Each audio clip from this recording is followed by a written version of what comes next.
I now invite Dr. Pronab Sen to address the gathering and share his thoughts on the book. Dr. Sen is one of India's most well-known economists. He has a doctorate in economics from Johns Hopkins University and a rich experience in the Planning Commission, where he has looked at development issues and government policy making in close quarters. He served as the first chief statistician in the Government of India and has also been Secretary Program Implementation.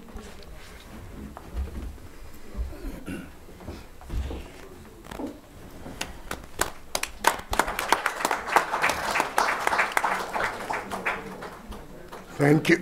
Thank you for inviting me to the dais. I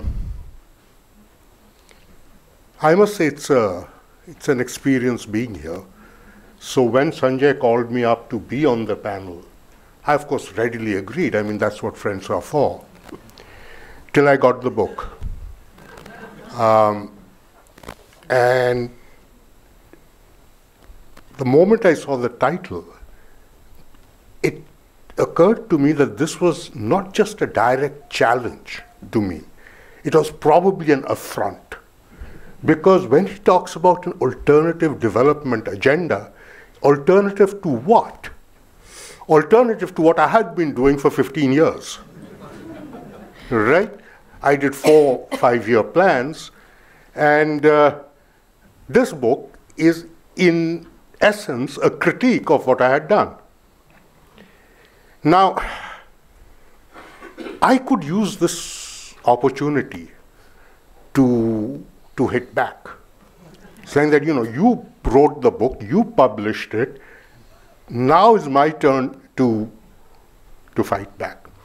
Till I started reading the book. Well, let me begin. Before I started reading the book, as all of us do, we read the table of contents, right? And I said, so what's new?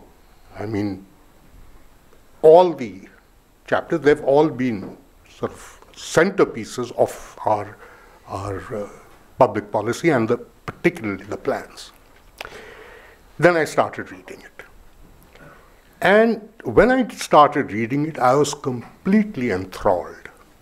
And I will not say I read it cover to cover, waking up nights.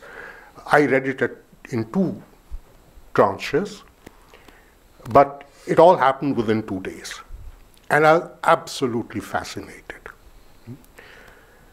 Why was I fascinated? Well, for the first thing, it's something that Sanjay talked about in his opening remarks, is that what sets this book apart from the very, very large literature on development in India is that almost all the literature that exists is either from the government, of which I am the prime culprit, or from academia, right? 2 very distinct set of people. This book is different. And what the book does is it really brings out very clearly the diversity of experience that Sanjay has had. Most of us, whether in government or in academia, have been, in a sense, absorbed in the system for so long that our thought processes are, in a sense, almost cast in stone, and it comes across in our work. Here we were getting 3 very different perspectives. One is a perspective coming from government, particularly the basic grassroots experience that an IS officer is compelled to get. The second, of course, is his corporate life and the managerial approach to problem solving, as opposed to the bureaucratic way of problem solving, which the bureaucrats also do. I mean, we all do problems. And in all of this, there is, in a sense, a large dollop of his experience working with a civil society organization or in that area at large. So it's an interesting amalgam of it's not really approaches, it's ways of thinking, which contributes to a particularly unique approach at tackling these issues. So when I was reading it, my reaction was that the title is wrong. The agenda is not an alternative at all. I mean, this is really, to put it in the most basic term, it combines two development agendas that have informed Indian planning for a while.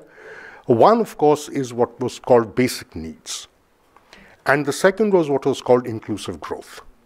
It's just putting the two together, that's all it is. All right? So if you're looking for something which is a completely different approach, not really. It's how you look at it. It's the perspective. And that perspective is different.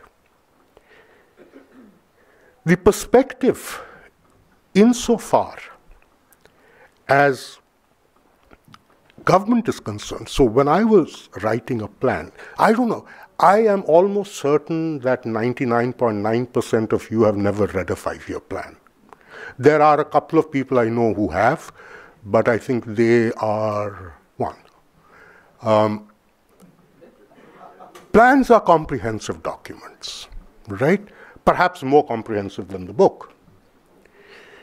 But the plan are also characterized by two things, and it's no reflection on my writing abilities, mind you, is that they are dry. They are not engaging, right? Bureaucrats are not trained to be engaging. We are not there to be liked. So we don't do it. The second characteristic is that there is, and inherently is, even though the approach may be bottom-up, the way governmental systems think is top-down. It's in the nature of the beast. And so when I looked at it, I said, all right, 15 years of my work and 2 years of Sanjay's? All right, in terms not just of the sheer volume, I've done a lot more. I think I've covered more areas. What haven't I been able to do? What I haven't been able to do is to think about delivery in terms of institutions, in terms of incentive structures, in terms of the demands, and how do you encourage demands to be placed on you. These, I suspect, come from his corporate exposure, because these are precisely the questions you would ask there. It's not something that we would do. We assume the public institutions exist. We assume that we know what's good for the people, and that the people know what's good for them, and therefore we just have to put it on the table, they'll come and eat it. Right? It's that particular approach which makes it different. But what really distinguishes it is that the book has full academic rigor. Right? Now, the academic literature on development strategies for India, and I said there is a lot, has come from various sort of alternative approaches being thought about. The academic approaches completely lack any sense of institutions. But the rigor that they bring to the table is important. Sanjay's managed to get that rigor in. How he did it, I'm not particularly sure, That I'll have to figure out on my second reading, but the rigor is there. So it makes for fascinating reading.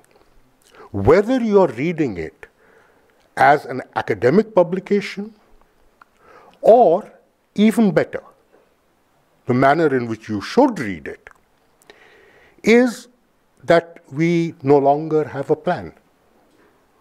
The last plan we had ended in 2017.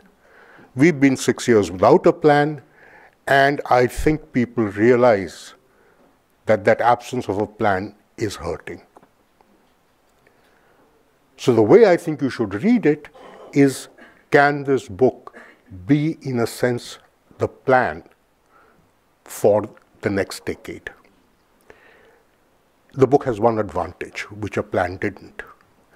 Any government plan, by its very nature, is a politicized document. So if government A has written a plan, government B promptly disowns it. And so the continuity that plan should give gets impaired.